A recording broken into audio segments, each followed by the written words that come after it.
I'm gonna start again. Okay. Are we rambling? No, it's cool. Hey guys, what's up? Welcome back to the Fitaye podcast. I'm here today with Move Your Body Today, YO. So yeah, we're here today to talk about life, health, fitness. We're here with Sweat with Sab. Hey. And yeah, a little bit about the Fitaye mobile app if you guys don't know about it or haven't listened to the previous podcasts. The mobile app's basically for freelance coaches to execute their booking, scheduling, and payments. And yeah, I'll pass it over to Sabrina to kind of talk a little bit to introduce herself. Hey guys, this is Sabrina on Instagram, Sweat with Sab, and I'm just happy to be here to talk a little bit about fitness and everything around that. Nice. So we're gonna start easy. This is a question I started with on the last podcast as well. Where did you grow up? I grew up right here, born and raised in Hong Kong. Nice. School in Hong Kong, everything. Only moved away to go to university, but came back about 2 years ago, and it was last year of uni, and just came back home for a bit. So You finished your last 2 years here? no, so last year of uni was online. Okay. This last semester was online, so I had to come back because everything was going crazy over in the UK where I was studying. Yeah. So finished that up here and just been You here ever graduated, since. Graduated online. Nice. It was, The life. It was alright, I wasn't Yeah. complaining. Yeah. So. Yeah. What'd you study? I studied hospitality. Oh, so nice. it was a 4-year course. There was Yeah. 1 year where you can go out into the field and do some work experience. So yeah. How did you find where was the pivot, I guess, from hospitality to strength training? Well, really coming back to Hong Kong, I tried to apply for some hospitality jobs, but it was right in the middle of pandemic and everything, and it just wasn't really fitting with me, and at the same time was training quite a bit. Yeah. Really getting into it and really enjoying that, and I found myself just so much happier when I was around a fitness environment. Yeah. So just took a couple of months, and then I decided that that's what I would prefer to do. What kind of influenced you to start that lifestyle, or kind of dive into fitness and a deeper aspect? Yeah, so I've always been pretty fit and very active, from a child growing up doing loads of different activities and stuff. I did dance, swim, loads of different things. But getting to be around other trainers and feeling, I started with group classes. Mm-hmm. Being around that energy, I always thought it was something really cool that you could make people feel that way. I did my own training on the side, and I've been strength training for about 4 or 5 years now, more seriously in the past 3 to 4 years.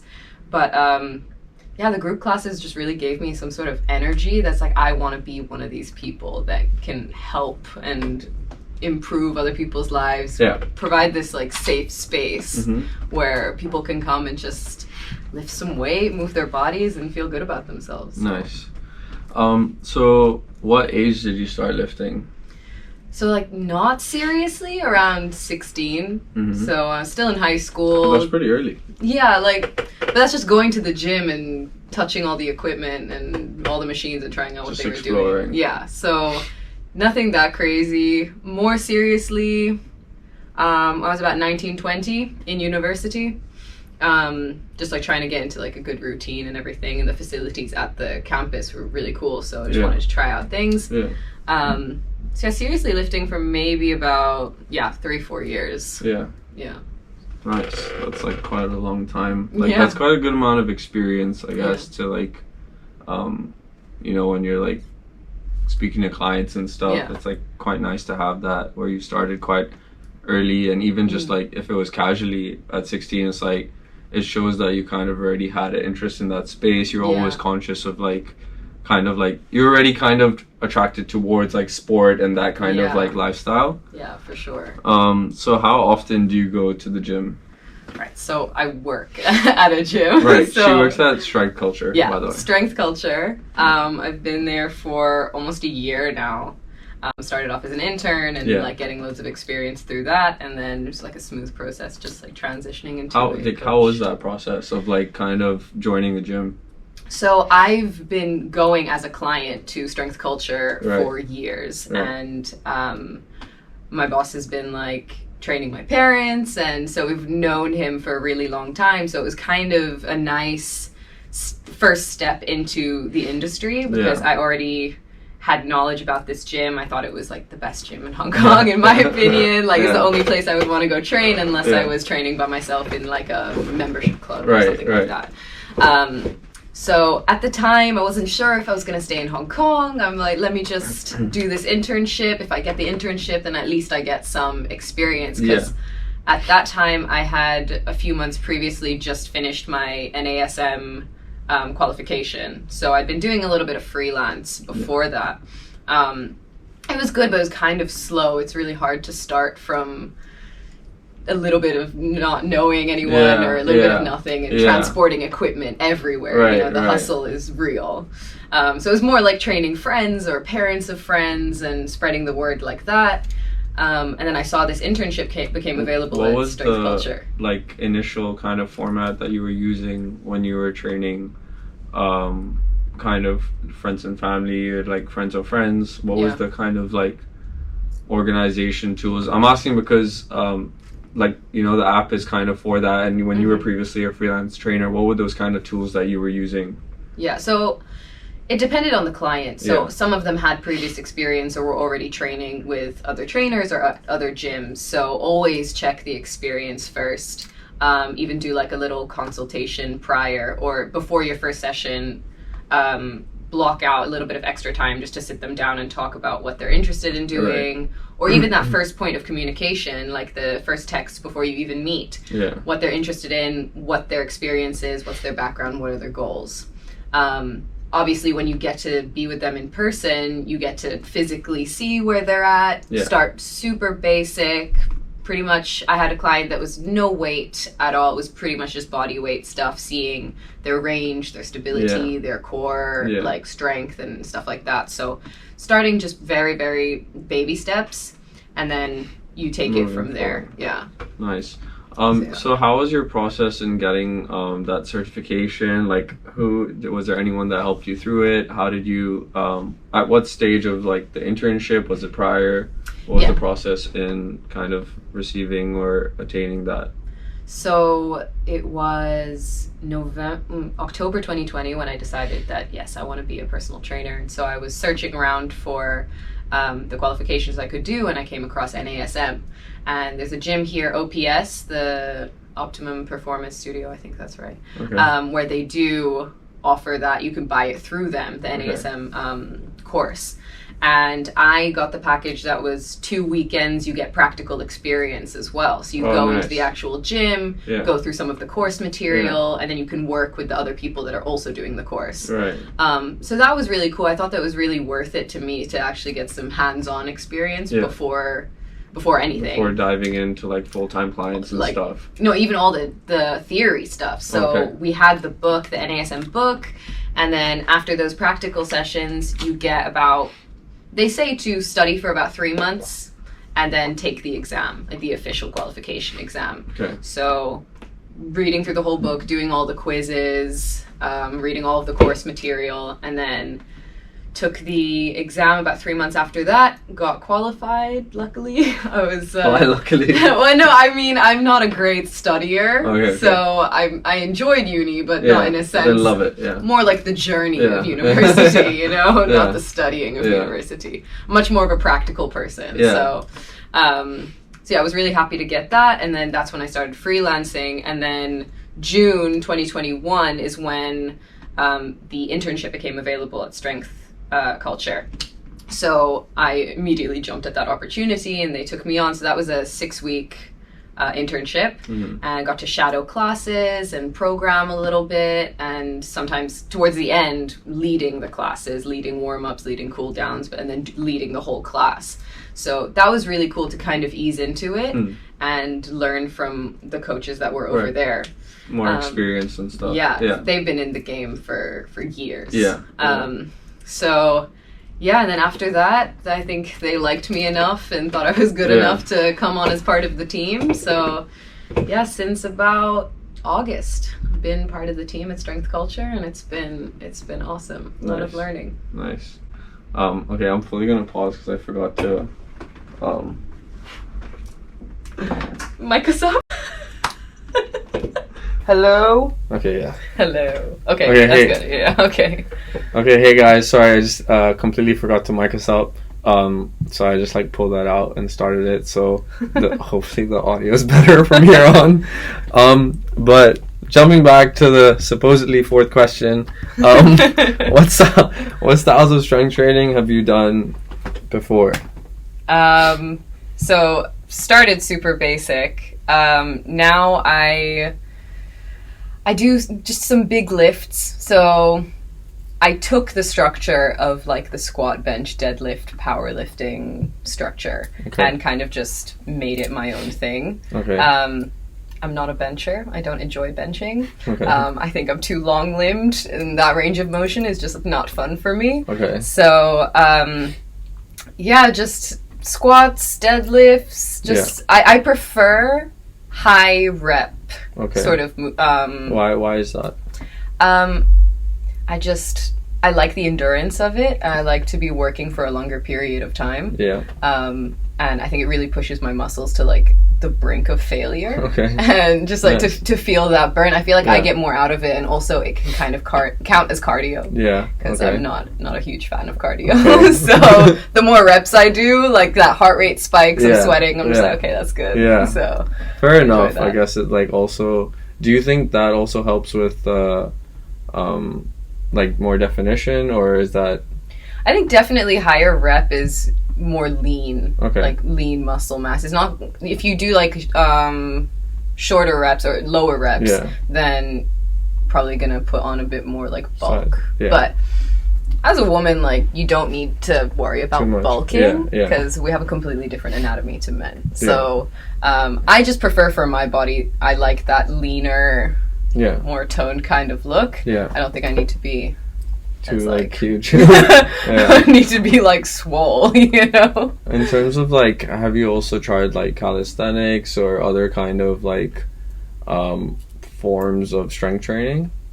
I tried for a few weeks. I was preparing for a competition. Yeah. And I did powerlifting. Yeah. So that was a completely different style of training because that's all about 1 rep maxes. Okay. Right. So I didn't know I was going to do this competition. Usually people train for 12 weeks out. Right. I had maybe 5 weeks to prepare. Okay.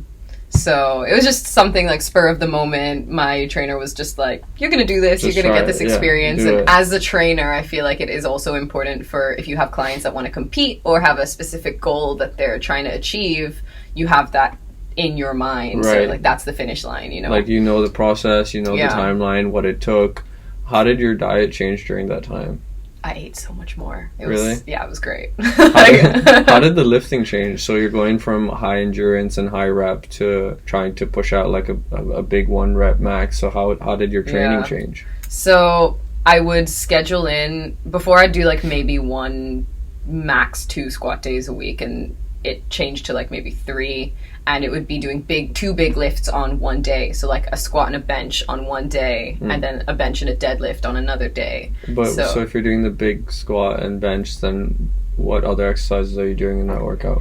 So you focus on those main lifts, and then you do all of your accessories. Right. So you'll work up to your heavy 1 rep, warm-up sets, and then maybe do higher reps for the lower weight, and as you go heavier, you just drop the reps down. So what's your structure to reaching that 1 rep or a 90%? Obviously you're not hitting that 100% every time. So what's your structure of warm-up reps and then specifically how many reps and stuff? Okay, so I would warm up with 1 or 2 sets of 10 at a 1 or 2 sets. Okay, that's quite lower weight. Okay. Just just to get the body Yeah. moving and like Yeah. the blood Like flowing. quite low weight. Yeah. Yeah.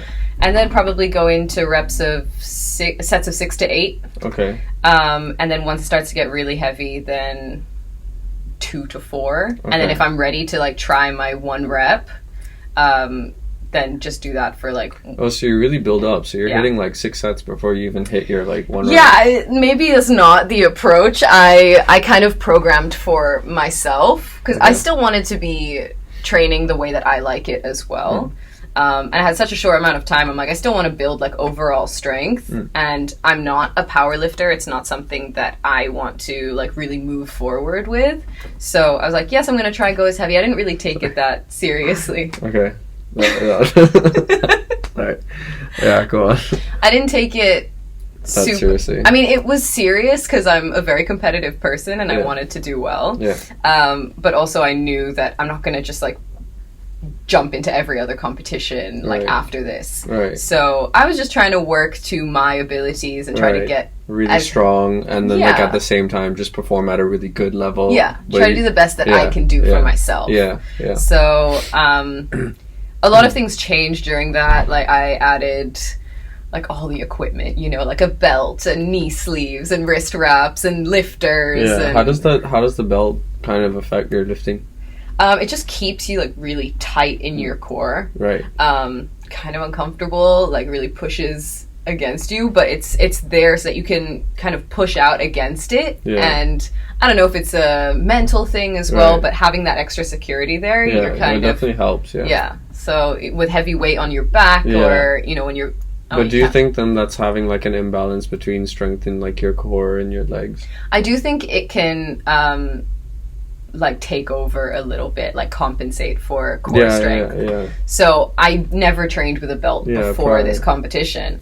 And yeah, I don't enjoy training with a belt all the time. Yeah. If I'm going to go very heavy, then it gives me that extra security and Yeah. I'm like, okay, cool. Yeah, like you know you're not gonna blow your back out. Yeah. Yeah. But I like to know that I'm strong enough without the belt, without the straps, without anything, Right, so right. I can still lift that weight. Right, you know? yeah, that's good. That's Yeah. good.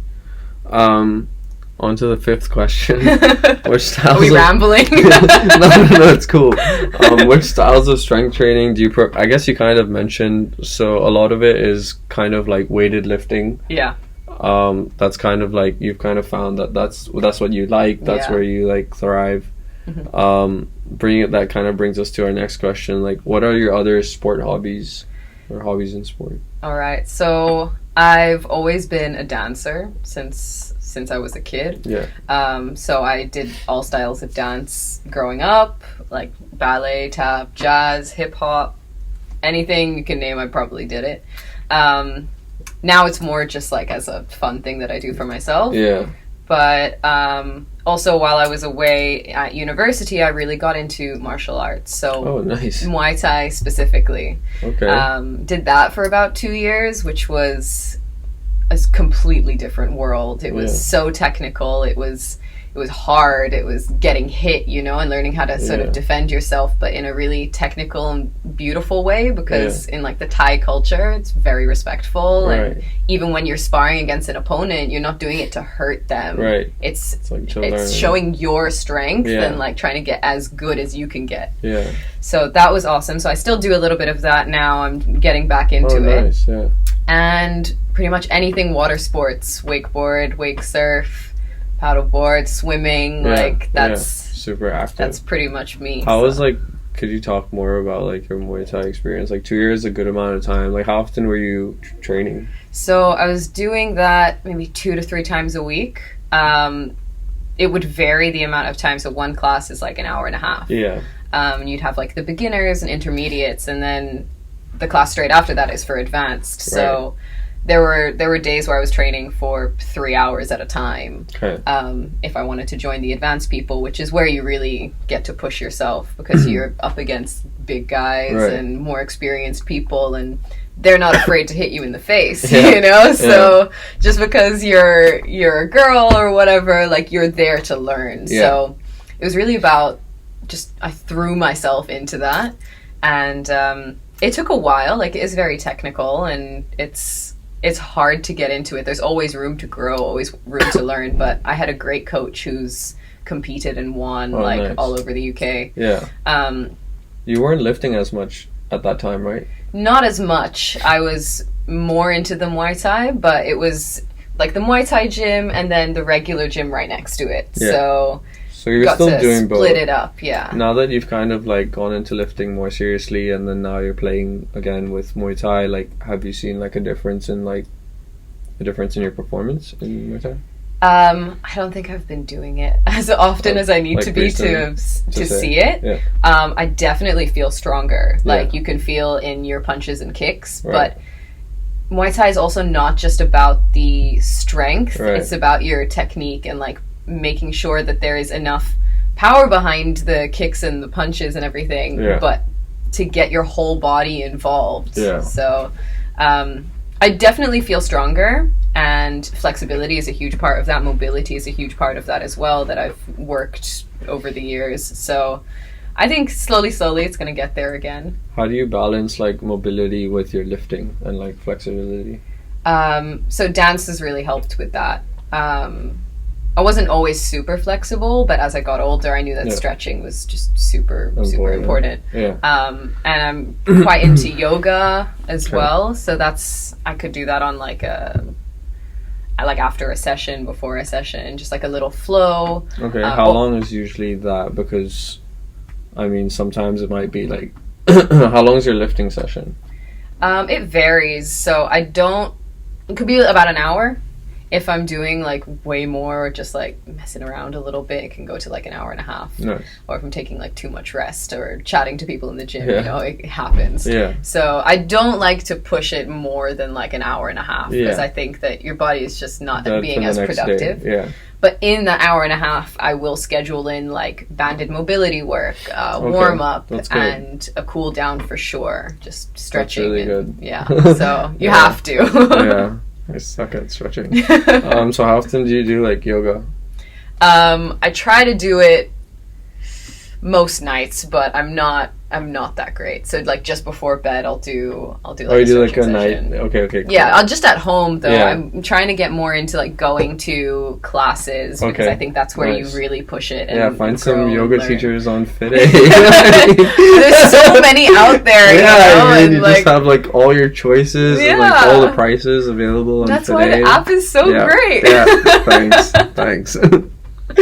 On to the sixth question. What are your other... Oh, wait, I fully read this already. Seventh, how do you balance your other hobbies? So say if you're doing... what's something that's maybe a bit more demanding, like wake surfing or wakeboarding for like 3 hours on a Sunday. How do you go in on Monday and stick to like your plan of having to deadlift or squat? Like what do you do in that situation? So I've actually been in exactly this scenario. So on a Sunday, I'll have like a 2-hour wake surfing session with my family. Yeah. I find that a lot more low maintenance though, and that's more about just good energy and like But getting out. It does get tiring though. It does. My It's quads still a leg workout. were burning. I had to like swap legs at a point. But I think I've been doing this for a while, that my body has gotten really good at recovering. Yeah. So Sunday I'm wake surfing, Monday I'm deadlifting, and it uses like a bunch of different muscles, so I don't feel like fatigued. Okay. But just say I was going like way longer on a Sunday, maybe I'll just schedule in my workout for a little bit later in the day on Monday. Not going straight into it Monday morning. Right. Also, I'm working most of the time, so whenever I get the chance, then just schedule that workout in. But again, just stretch, warm up, if anything is aching, then I won't push it as much, because I know that my body would need to recover. Right. As You don't well. want to injure yourself. Yeah. So, like, how many hours usually go towards, like, you mentioned, like, an hour and a half will go to yourself and your own lifting. How many, like, hours of the day usually will go to clients, Again, it varies. So I PT clients, and I also teach classes at the gym. So the days that I PT, I'm not always teaching classes, and vice versa. Right. So it's usually my mornings that are really full up with either PTs or classes. So that 3 to 4 hours back to back of just coaching, whether that's 1-to-1 or to a group. Okay. And then I would like the afternoons are more for me and for my training. Right. I used to teach. Do you take a break between like teaching? Sorry, That's okay. I used to teach like also in the evenings as well, but you know there needs to be a little bit of balance. Like and now, time, I much prefer to get up at like 5 a.m., teach at 6, and then be done by. That's a good schedule. By like 2. Yeah. You know, we were speaking to Coach Vivek as well, and he said like his schedule is also quite similar in that he wakes up quite early, walks the dog and stuff, and then like I think a lot of PTs have that like good kind of schedule. Yeah, and you have to. Like you have to be a morning person to be in this industry. Whereas a lot of clients want to train before work, right? Exactly. Yeah. So you're kind of forced to be. So you'll say no to like night clients.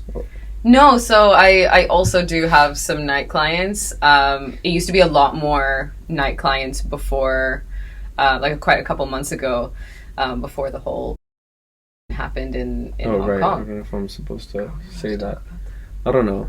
So I did have quite a few night clients, and if that's the only time that they can train, then I, of course, like I will train them then. Yeah. It does break up the day a little bit, but I'm more than happy to do that. I have my time off in the afternoons for either training or other like errands or just some personal time. Just like me time. You just got to balance it, you know. It's all part of the. So between the clients and the training yourself, you go home and rest and stuff. Yeah, so I'm lucky enough to live quite close to where I work, so I can just walk home, go eat. So it saves money. Don't have to like buy food out all the time. Right. Just rest at home. On the days like you're really sore, what do you do to recover? What do you do to recover? I don't do like any sort of. Yeah, I mean you mentioned you stretch quite a bit already. Stretching, else? Just walking. I think walking is such a great way to just chill out. Right. It's like active recovery. Right.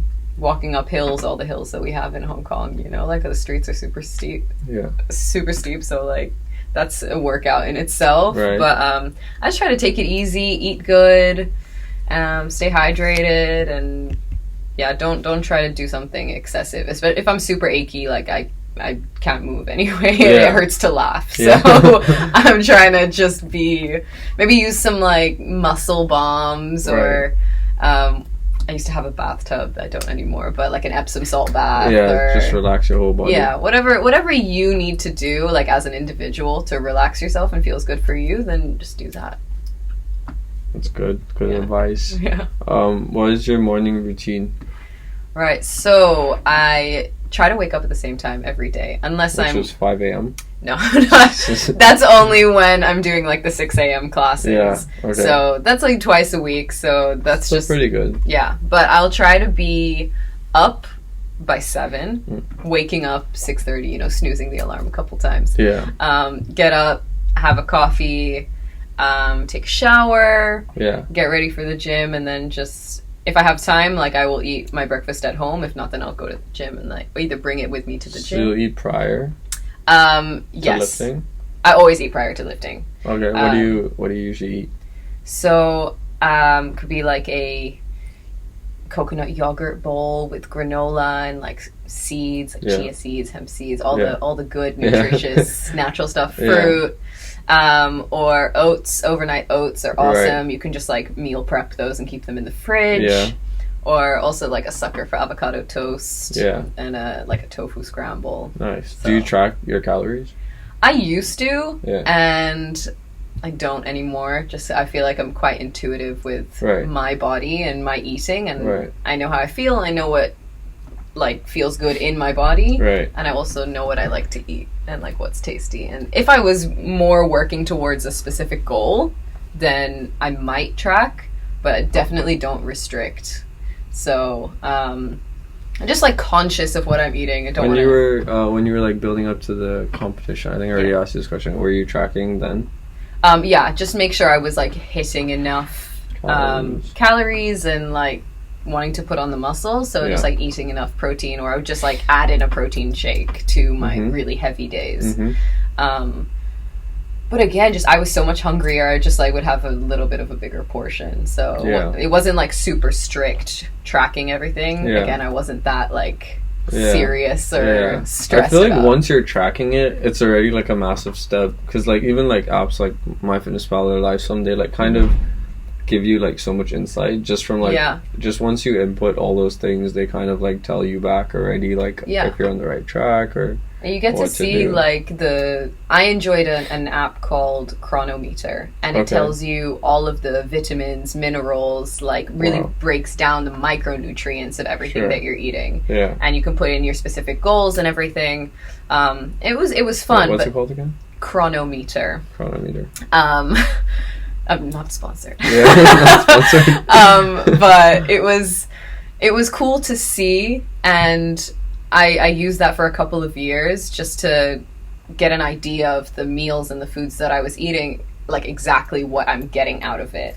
But I think because I was doing it for a while, it's kind of ingrained in my mind now, and I know what's good for me. Right. So I don't feel the need for the app. I still have it, but I haven't used it in a few months, and I think it's been kind of a lift off of my mind, because before it'd be like after every meal it's like, oh my god, what did I have, how much soy sauce did I have, like just to put it down, because I'm a little bit control freak like that. I want to have like all of the stats ready, correct, not in terms of like restriction, but just a whole list of everything. Right. But I just found that's like tedious. It just took too much out of my day. I'm like, I just want to enjoy a sandwich, you know. Just casually. So what do you do when like you're going out and stuff during that time, or did you not eat out leading up to the competition? No, I still ate out. Like if I had family dinners or friend dinners, still just eat what I like, and just not stressing about it too much, because that's not healthy for you either. So obviously if you want to, you go for the healthier option. I think I'm quite healthy anyway. Just consciously, right? Just conscious eating. I enjoy like a whole foods, like more plant-based diet anyway. Well, I don't say diet, like more lifestyle. Have you ever tried that, going plant-based or vegan? Or so I am actually vegan. Nice. I have been vegan for about 6.5 years. So you fully mentioned this to me. I think that so much has evolved over that time, like gone through loads of different phases of being vegan. When you lift, it's a whole new thing to learn and experience, and how much you need to be eating and of what specific foods.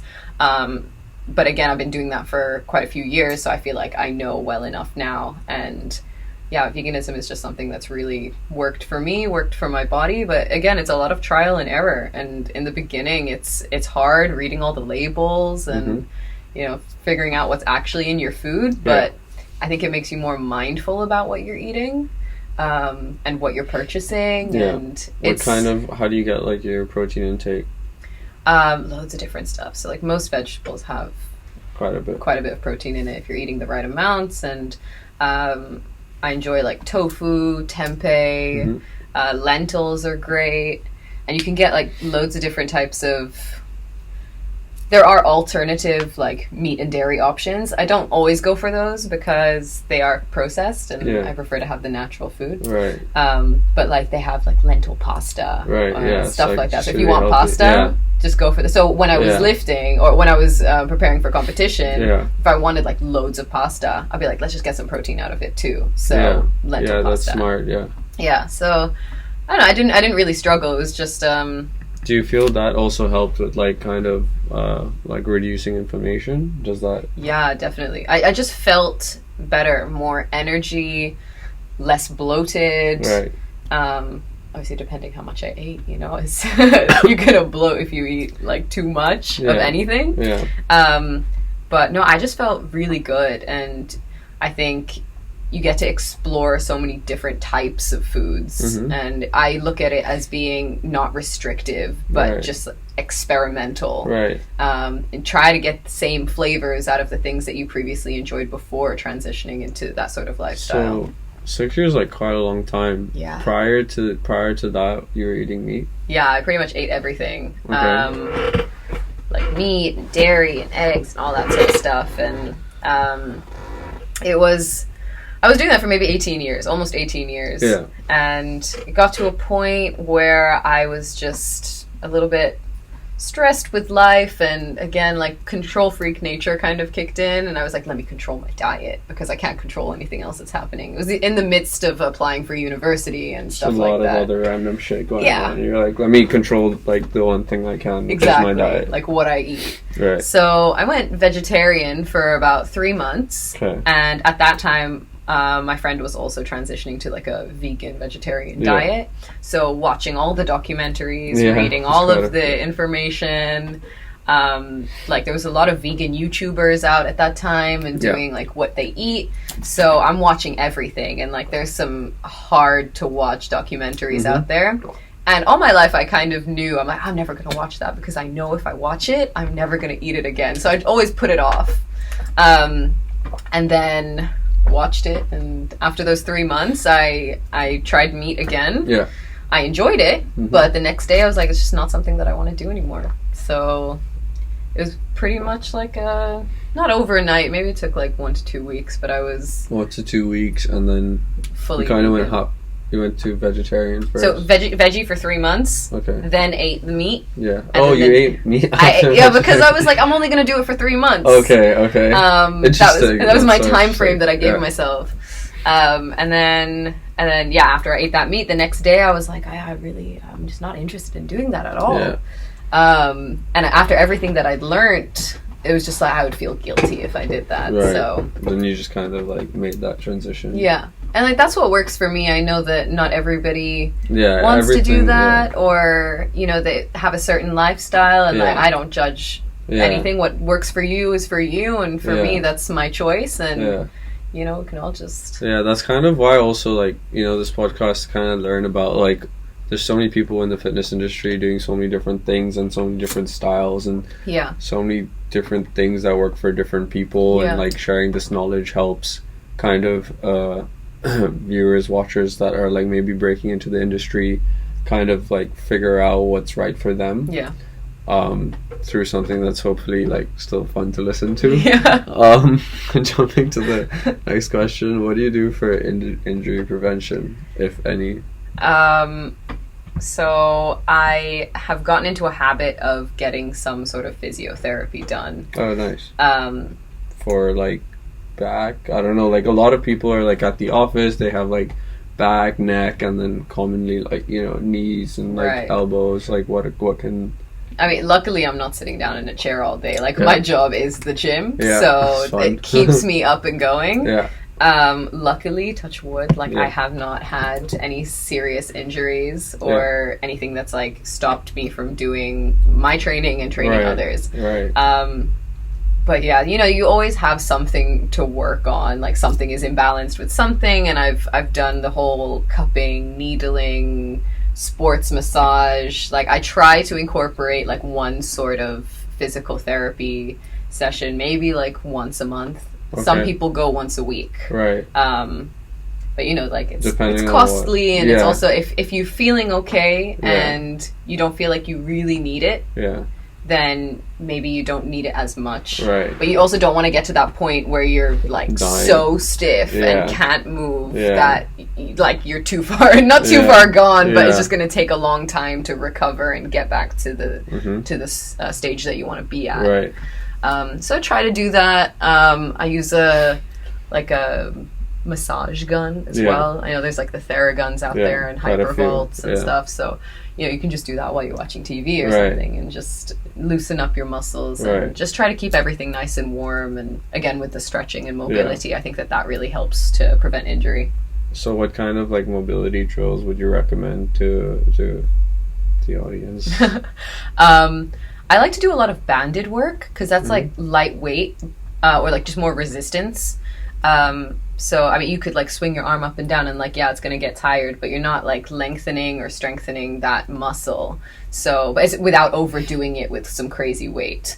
So I like a lot of banded exercises. I know a lot of people have lower back pain, so really strengthening the glutes, the hips, that sort of area will help alleviate some of that pain. So like glute bridges. Yeah, stuff like that. Some single leg stuff for stability, Mhm. you know, like a lunge. Yeah. And just any sort of stretch that involves the whole body. Like, I love a flow of like downward dog to Mhm. a high plank to cobra. You know, Yeah. I think that stretches your posterior chain and then Right. also like opens up your shoulders and your chest, Mhm. flowing through that a little bit. Yeah, anything that involves like levels, Right. moving from high to low or out to in. I think What do you mean? like, so from like Oh, downward right, yeah, dog like through changing, that, yeah, right, standing back okay. up, Yeah. inchworms. Yeah, it's like you know? just kind of working your whole body and Yeah. getting all your kind of parts to just move and like Exactly. forcing that to happen. Yeah, Uh, like the without blood any flow, weight, right. any resistance, you can do that Right. too. You know? I guess dance must be helping with that too, because you're kind of like also just getting your body to flow and like just Yeah, go with the motion. yeah. Like I'll dance to warm up sometimes. Yeah. It depends how many people are in the gym, Yeah. but sometimes that works It's like too. you have an audience there already. Yeah. I don't always need that, you Yeah. know? Not that kind of attention. Yeah. So I guess you kind of already maybe spoken about this quite a bit, but how do you keep your body healthy? Is there anything else that kind of you haven't mentioned? Some supplements I take sometimes. On heavy lifting days, I said that I take like a protein shake, Okay. or like snack on a So protein is that bar. like pea protein or soy, or which one do you prefer? Pea protein, rice protein, soy protein is pretty good too. But I use a brand called Vega, and Okay. they're pretty good. They've been my favorite for a few years. But I like to experiment and try Right. different brands. Nice. How else? Supplements, yeah, I just take a multivitamin, which, I mean, everybody should be taking, but everyone should also be taking B12 because we don't get enough B12 in our Mhm. food because it's all How like, often would you recommend? every like day. Every day. Every day. Okay, cool. And on days where it's not that sunny, D3 as well. Okay. So many So, yeah. supplements. Okay, wait. So what are the ones that you take so they can like? I have take a- a multivitamin. It does have the D3 and B12 in it because I can't handle taking like a bunch so of different many. pills. Yeah. But just like check the ingredients of Mm. the supplement and see how much of everything you're getting. Right. So yeah, and then if you want to have more protein in your diet, you don't think you're getting enough protein in your diet, I don't think overdo it with the protein, but can just add like a protein bar, protein shake, something tasty that you actually enjoy taking. Right. You don't want supplements to be gross. Right.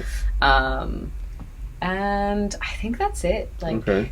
that. Yeah, because your multivitamin kind of covers like the two main ones, and then you mentioned on like the heavier lifting days, then you add protein for the recovery. just a little bit extra. And But if you're eating enough protein in your diet, then you Then don't it's really need okay. to. I prefer to eat it than take right, like extra supplements, stuff. Right. So, yeah, I try to get enough out of food, but enough of everything, enough of carbs, fats, and protein. I think Right. a lot of people fixate on the protein, and Right. some people are just getting way too much than they need. You know, you Okay. hit your certain quota of So what what you happens beyond there? need. You just don't get any benefit Okay. after like that. You've hit your protein targets. You Okay. could be taking 200 grams if you only need 100 grams. Like those extra 100 aren't really Yeah. doing much for you. So, Okay. Yeah, just keep it balanced. Yeah. Yeah. So yeah, like that like flows right into the next one. Do you follow a diet? So you mentioned it's kind of loose right now. So we've covered like a lot of your diet. Maybe cover like what does a typical lunch or dinner look like? So loads of different colors of foods. I'm really Okay. into like eating Yeah. with your eyes Yeah. and getting like really experimental in the kitchen. So lunch could be like rice with vegetables and a source of protein, so like a stir fry, or that rice could be noodles or Okay. something like that. And then I think sweet potatoes are great. I like a lentil or black bean tacos, like on corn tortillas. Get the fats in with the avocado and like some veggies in there as well. Pastas, you know, like bread and dips. Okay. Hummus popular as well. Yeah, like stuff like vegans. that. You know, a really nice big salad, but Yeah. loaded with stuff. So like Yeah. loaded with grilled like zucchini Right. and throw some carrots in there and hemp seeds, pine nuts. Like, doesn't have to be a boring cucumber, tomato, lettuce salad. You know, Do you cook yourself? You're like I explaining do. it quite like passionately. I do. so I'm like- really into like chefing it up in the kitchen, Right. like getting the whole prep done Yeah. and you know, like taking that time, I think, is also quite therapeutic. Mhm. You see exactly what's going in your food. You're in control of it. You're Right. tasting. You can alter it to like what you actually want to eat. And I think it's quite beautiful to like be in the kitchen, put some music on, Yeah. you know, and also like once you get into cooking, you can make it so much easier to meal prep for yourself if Right. you're into that. Right. And when you know what you like, it's just go back to your basics. Cook like 5 things that you really know you love eating, and those can be your staples. So I think it's cool to get into the kitchen and just try a bunch of different stuff. Mm-hmm. What do you do on your rest days other than podcasts?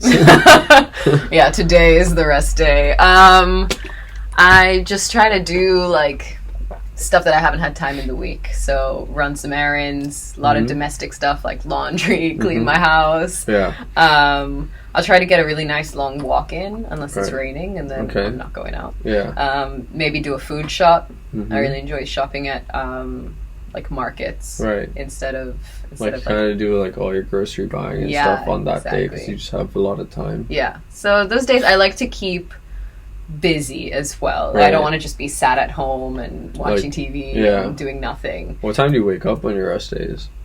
Still about 7:30. That's good. Just like keep it going so that you don't Yeah. break the flow. So Yeah. today's what? Tuesday? Today's Thursday. Thursday. Oh my god. Today's It's Thursday. been a long week. Yeah, Yeah. so then you kind of so you go back to training clients tomorrow and then Yeah. Saturday as well. Saturday mornings I teach a class. Okay. But then the rest of the Saturday is What time is that? That's at 8. Okay, So so there's still there's no relatively late early, no Friday nights for me. Yeah. Like if I want to go out on a night, then it would be a Saturday because Sundays I have off. Yeah. That would be spent with like family or friends. But yeah, I'd still probably train on a Saturday just because I have that extra time in the mornings. Like after the class, I'm at the gym already. So Right. just get that done. By lunchtime, you're done. And then whatever else you have planned, if you have like a junk, if you're lucky enough to be Yeah. on a boat Yeah. or go out with whoever you want to go with. Yeah. But yeah, rest days, still active recovery. Active, yeah. Maybe like a walk up to Yeah. the peak or something, like nothing too strenuous. Crazy, right. But yeah, staying pretty active still. Okay. What's the name of your certificate and like what was the timeline to getting that? The NASM? Timeline and cost. So it's like so people have like an idea if they're kind of trying to do it. Yeah. Like how much are they like probably gonna spend, how much time is gonna take out of their kind of life. Right. And yeah. So I would I don't remember the exact pricing. Prox. I think maybe between 6,000 to 8,000 it Okay. was. And then the full process, like how long did that take? So I really like just got my head down and studied. I think a lot of people can drag it out a little bit because you have access to the course for up to a year. Oh, okay. I did mine in about 3 months. Mm-hmm. That was like the appropriate timeline for me because the knowledge is still fresh. There is so much theory in there. Like you get into the whole biological system and how the body works and everything like that. So you do need to give yourself time to sift through that slowly. You can't just do a whole chunk. Yeah. It's go crazy. Yeah. And it's not the most exciting material, all that theory. Once you get into the programming and stuff and all the exercises, that's really cool to learn What was about. your driver to kind of like push through and learn?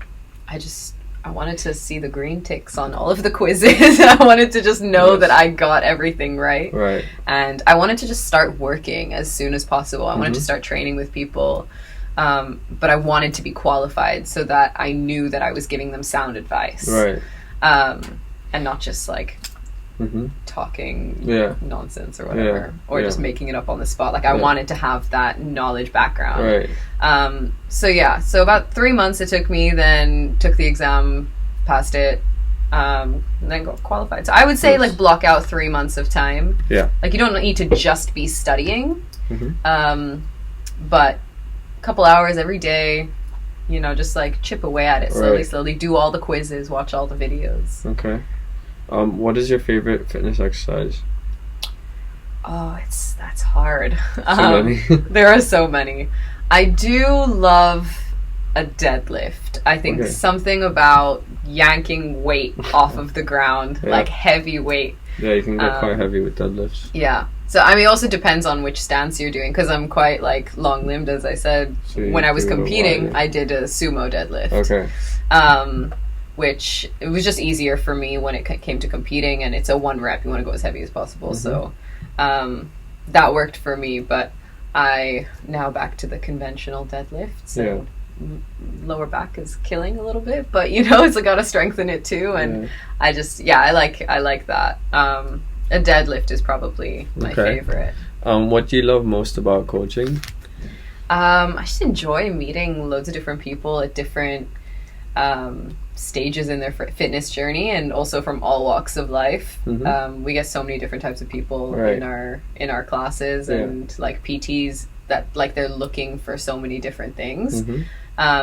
And when you get someone that's super fresh and has never trained before, you get to see that growth in them. And it's like I have so much to teach you. Yeah.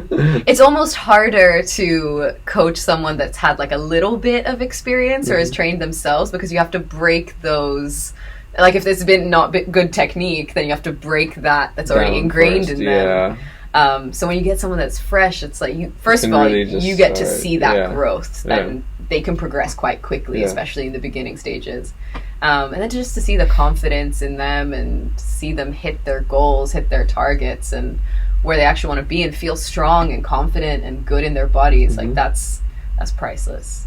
So that the audience can have like an idea, how much is like a one-on-one session with you? So our PT sessions go for $1,000 for an hour.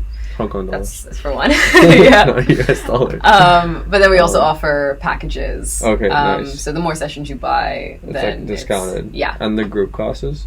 Group classes are, I think, $300 or $350. I am not too sure. Okay. But yeah, pretty affordable, I think. How have you grown as a coach? Oh, so much. I didn't really know what I was doing in the beginning. Yeah. And only through watching other people and shadowing. Meaning the internship? Yeah, right at the beginning. Right. So I knew what worked for me. Yeah, we like briefly spoken at that time. I remember as well about like, that was like, you know, more early on stages. Yeah. It's like really the beginning of the journey, you know? I knew how to train myself. Right. And like what works. Yeah. But really like everyone is different. So, watching other coaches was super beneficial, and seeing how they not only trained another client but interacted with them and communicated with them in a way that was like super valuable. And I think I've just become a more confident, outspoken person, and that's translated into my coaching. I remember the first couple of classes that I like co-coached with another coach there. They were like, you need to like speak up and like shout at them, like not in a bad way, but you need to like shout out the time, shout out the exercises. And I'm there like, come on guys, like let's do it. And now I'm just like, let's go. It's that has been like something that I had to learn and get into. That's awesome. Once like you're in change that, your personality. Yeah, I think it was always kind of there. It's just waiting to come out. So, and in this industry you have to be outspoken. Nobody wants a quiet coach, or else you know they're gonna go to somebody else. Right, so they're there for the energy, so you have to bring it all the time. Right. Even when I'm tired, pass that energy on to them and like get them going. It's like those 6 a.m. sessions when I'm tired, you know, the clients that come in, I see their faces and they're ready to go, and I'm just like, okay, that gives me that drive to push them too. Right. So that's just so much has changed, and I've learned lots of different coaching styles and how to talk to different clients. So it's still an ongoing process. You never know who's going to walk in the door, someone with an injury, someone that's pregnant, someone that has like surgery or something like that. So you have to always be on your toes and like ready to adapt or regress or progress an exercise for them. So always learning. Nice. What is your nightly routine? Nightly routine. So like after dinner, probably just take a shower, chill out, watch a little bit of TV, have a cup of tea, like sleepy tea, piece of chocolate. I was gonna ask. Like Yeah, always something sweet at the end of the day. Oh, nice. Like a chamomile tea Yeah. or like a stress relief tea. Not that I'm super stressed, but it just tastes Yeah, good. yeah.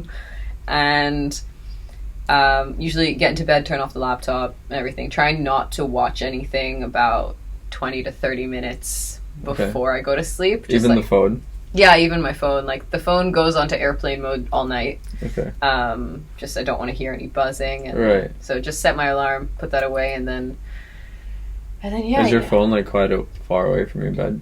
It's like on the floor away from my bed. Yeah. So when that alarm goes off, I have to You get have up to get up. to. Do you wake turn up it on the off. first, or do you? I think you already touched on this. Or I do mean, you I wake up- snooze quite a bit, Yeah. but I'm like awake. Yeah. I'm just not up. Awake. You know? Yeah. So I'm conscious, but I'm just not ready to get up out of bed yet. So I always like set it maybe 15 minutes before Okay. I actually need to get up. Yeah. You know.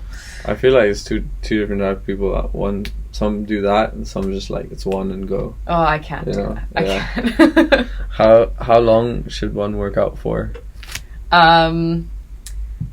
Again, nothing over like an hour and a half. Right. That's just Pushing your body. yeah. And like, if you're very productive, you can get everything done in an hour. Yeah. It obviously depends on what you're doing. If you're course. doing the big 3 lifts, squat, bench, deadlift, you might want to schedule out like 2 hours with enough Right. rest in between. Right. But if you're doing something like high rep that's like just fast, lower weight, whatever, just get it done and go. Or if you're doing like a conditioning session, Right. you know, conditioning shouldn't really be like over Too an much. hour. Your body can't perform at that intensity. That's like the hit and stuff, right? Yeah, or like Metcon, for example. Like I do one of those sessions a week, and like that is enough conditioning for me. What's Metcon? So metabolic conditioning. Okay. So it's just a lot of like AMRAPs, which is like as many rounds as possible, or EMOMs, every minute on the minute, just constant work, not really much rest, really pushing your body to that point of fatigue and going over and over the same exercises. So if you're doing something like that, an hour max. If you're lifting a little bit more weight, going a little bit heavier, your rest times are obviously going to be maybe between 2 to 3 minutes in between the sets. So that adds into your whole workout time as well. Right. But you don't need to be like banging out like 10 different exercises in one, you know, like do your mains and then like 3, 4, 5 accessories and you're good. Right. Okay. What excites you about life? Life. Yeah, that was last one so deep. Wow. That's so I philosophical. Lots of different things. I think the opportunity to grow and continue learning is super exciting. I think being in different environments, exploring and experiencing different cultures, like through travel and meeting different people. Yeah. It's something that I want more in my life, which is a little bit hard at the moment. But I don't know, just going to see new places, meeting new people. I think food is super exciting.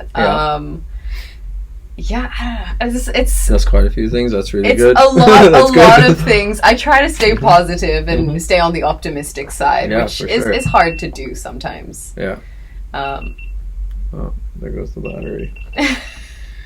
Okay, yeah, so we left off with what excites you about life. She was halfway through her answer and the battery died as usual. So yeah, feel free It's like to finish. a lot of different Yeah, things. yeah.